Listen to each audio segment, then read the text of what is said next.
Disc bulge ఎందుకు వస్తుంది?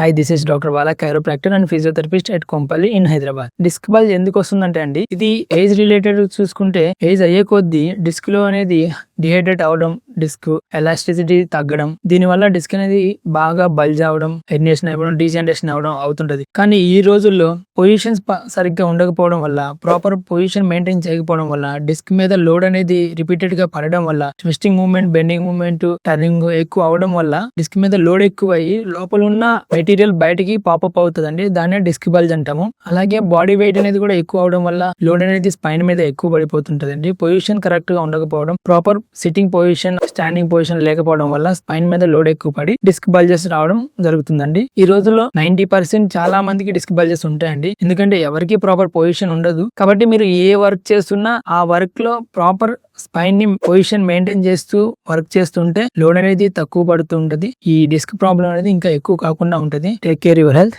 Thank you.